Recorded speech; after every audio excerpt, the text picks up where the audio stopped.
Hey gang! Using the promo code MTGMudsta, all caps, will get you 10% off any order over $10 at Flipside Gaming. It'll also get you 10% off any orders of singles at Multizone. And it'll get you 10% off most products at Original Magic Art, with the exceptions of some paintings. If these fine sites don't have what you're looking for, you can also consider using my affiliate link when ordering from TCG Player. And if you'd like to join the Generic Goblin Gang to support this channel, there's a link to my Patreon in the description below. Today's game takes place at the very cool Comic Connection in Oakville, Ontario. Tomer has stepped out to get a coffee and a bite to eat, but he's lent me his Animar Animorphs deck, keeping an island, a Steam Vents, a Vesuvan Shapeshifter, Guardian Project, Karu Spellsnatcher, Skuru Tribe Elder, and Sylvan Caryatid. New to the channel is Connor, bringing his own take on Omnath, keeping a Storm Cauldron, a Traveler's Amulet, a Forest, a Goblin Lackey, a Goblin Grenade, a Burning Tree Emissary, and a Goblin Rally. Interesting. Jeremy has brought Vona, keeping a Plains, a Swamp, a Barren Moor, Scoured Barrens, Regal Bloodlord, Archangel of Thune, and Twilight Prophet. And last but not least, Cheryl has joined us playing Iroas, keeping a Flameblade Angel, a Sunbird's Invocation, a Magma Quake, 2 Mountains, a Plains, and Inspiring Vantage. Connor wins a die roll and starts us off. Connor plays a Forest and casts Traveler's Amulet. I play a tap Steam Vents. Jeremy plays a Plains. Cheryl plays an untapped Inspiring Vantage. Connor pays to sacrifice his amulet in his main phase, going to find a basic land. He grabs a mountain and plays it for turn, and then casts a Goblin Lackey. I play an island for turn and pass. Jeremy plays a tap Scoured Barrens as land for turn, gaining 1 life as it comes in, and then casts a land tax. Cheryl plays a Plains and passes. Connor plays a mountain and casts Burning Tree Emissary. He gains a red and a green mana, which he then uses for Fauna Shaman before passing turn. I draw an island, playing it, and cast a Morph creature. Now, I'm not saying it's not a Willbender, but I honestly can't remember if it is. On his upkeep, Jeremy uses his land tax trigger, finding a Swamp and a Plains. He draws for turn and plays a Plains. We then see a Soul's Attendant hit the field, and at the end of turn, Jeremy has to discard down to 7, pitching a land. Cheryl plays a mountain and passes. Connor draws for turn and passes. I draw and cast a Felwar's Stone. Thankfully, this gives me access to green, and I cast Sylvan Caryatid before passing, which has Jeremy gain 1. Jeremy untaps and has no land tax trigger. He plays a Swamp for turn and pays 3 for a Tainted Sigil. He then passes. Cheryl draws and plays a mountain before bringing out Iroas. Connor draws and passes. I draw and play a Forest. I then pay 1 of each color for Animar, with Jeremy gaining 1 life. I then drop a Skuru Tribe Elder, giving Animar a counter while I cast the creature, and then Jeremy gains another life as it enters. Jeremy plays a Swamp and pays 5 for a Regal Bloodlord in his main phase. The Vampire enters, giving Jeremy 1 life and a delayed trigger. He then moves to his end step, getting a trigger from the Bloodlord, and gains a 1/1 Bat token, who enters and gains him another life from the Attendant. Cheryl pays 4 in her main phase for a Firemane Avenger, giving Jeremy another life. She passes, and at the end of turn, Jeremy gains another point of life, as the Bloodlord gives him another bat. Connor plays a mountain and taps out for Guardian Project.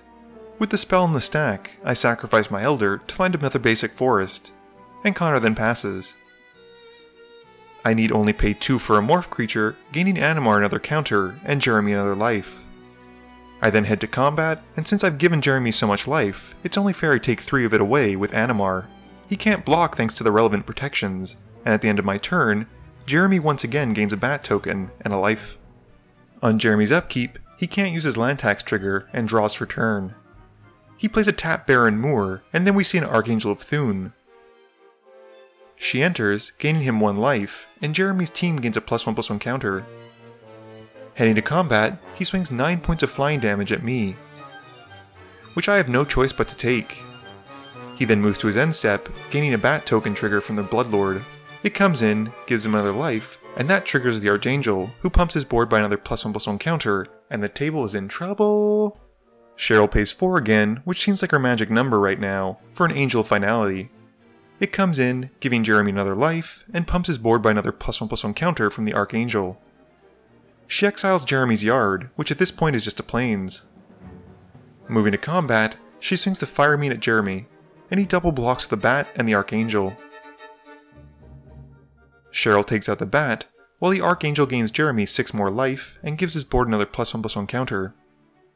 At the end of turn, Jeremy gains another Bat, and his creatures gain another +1/+1 counter as he gains a life from it entering.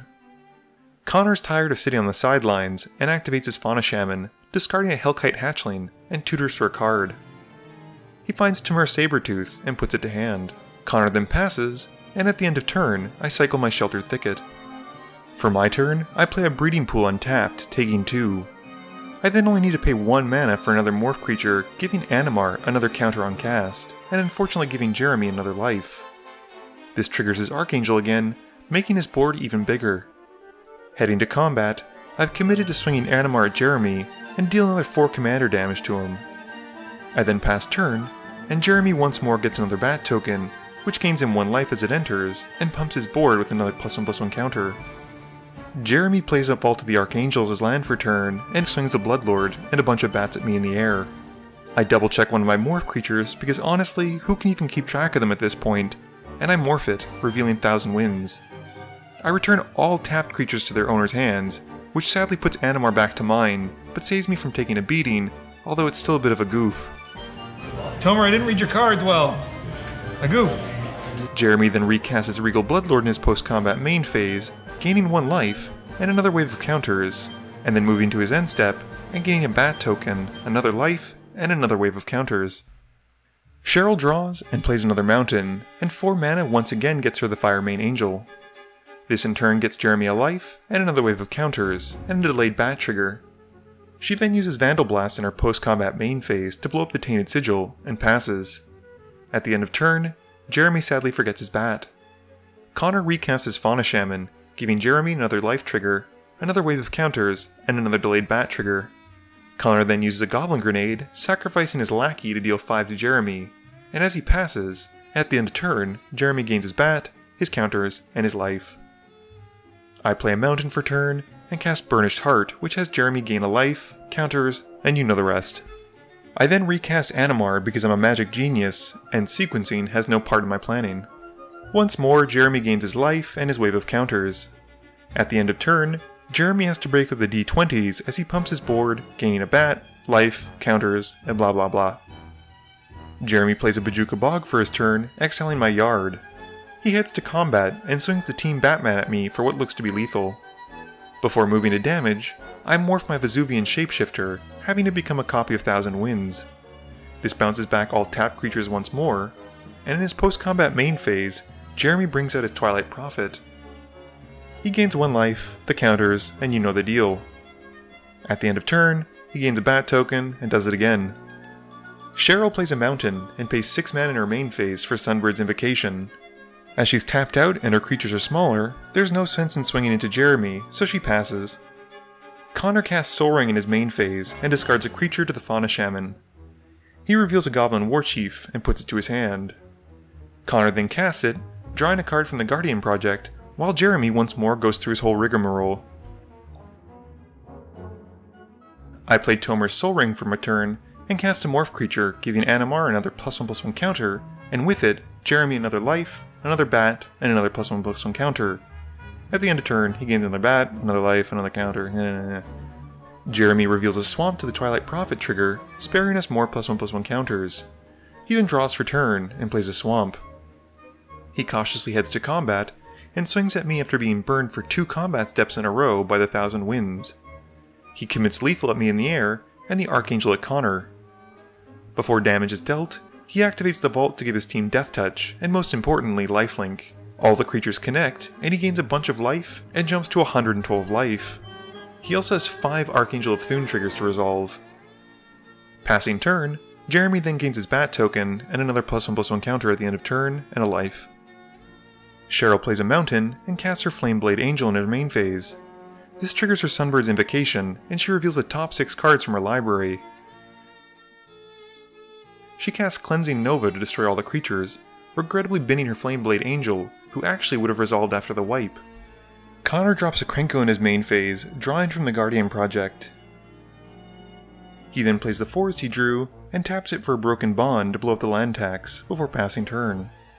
Jeremy draws, and casts Vilis in his main phase. Cheryl draws, and plays a Homeward Path as her land for turn. 7 mana gets her an Exquisite Archangel, but not before she reveals from her Sunbirds. We get to see 7 cards deep, with Cheryl keeping an Assembled Legion.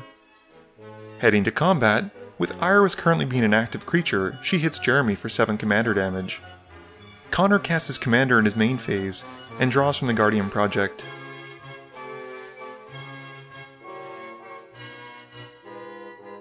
It's a land, and we see a Spire Garden hitting the field and triggering Omnath's Landfall ability. This gives Connor a 5/5 elemental token. Connor then taps Krenko to make a Goblin token, and with nothing else, passes. Jeremy draws and casts Sanguine Bond in his main phase. Moving to combat, he swings Vilis at Connor for 8 in the air, before passing. Cheryl gains her counter on Assembled Legion, gaining a hasty red and white soldier token on her upkeep. Heading to combat, Iris and the Exquisite head at Jeremy. Before damage is dealt though, Jeremy has a Swords to Plowshares to take out Iris.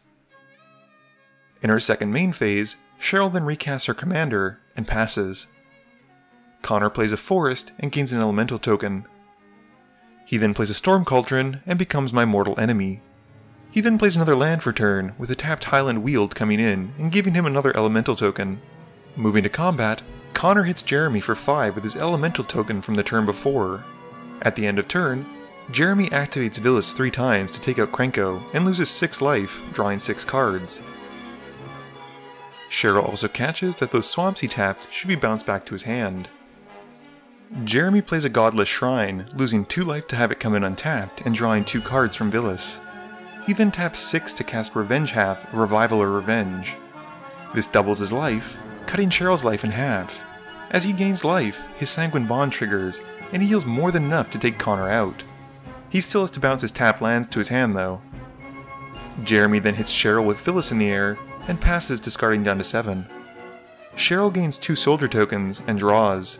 She pays 5 for Balefire Liege, and gets a Sunbird's Invocation trigger. She picks Angel of Jubilation from the 5, casting it. Heading to combat, Iris hits Jeremy for 10, and she then passes. Jeremy draws and plays a Swamp. He's got a ton of life, but can't do much with 2 mana and only 1 blocker, so he passes. Cheryl makes 3 tokens on her upkeep, and draws. She heads to combat, and bashes Jeremy for the last few points of commander damage she needs, winning the game and getting the handshake. Game review time. So I think I made a few mistakes in this game. Unfortunately, it probably resulted from my not looking at Tomer's deck before picking it up. I'd like to say that I'd never run a card like Vesuvian Shapeshifter before, but that would be a downright lie, since I have it in my own Animar deck. I've just never used the second part of the clause where you're able to flip it back face down. Ever. This could have probably bought me another turn, as it would have forced Jeremy to have to attack me with less creatures, since I'd be able to flip it up again and turn it into 1,000 Winds. Speaking of Jeremy, holy cow did his deck go off! We didn't have any spot removal, but my goodness, that was crazy.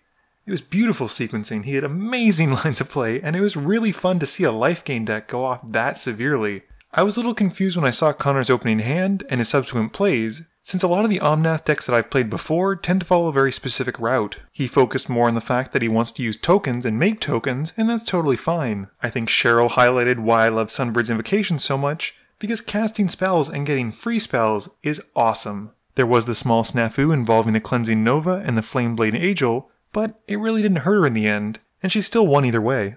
Please be sure to tune in every Monday and Thursday at 11 AM Eastern Standard Time for a guaranteed new video.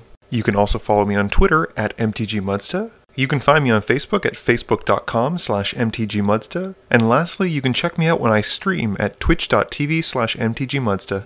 This video is brought to you in support by my patrons. If you're looking for a way to help out the channel, please be sure to visit the link below. Thank you all for watching this video, and don't forget, friends are just opponents you haven't eliminated yet.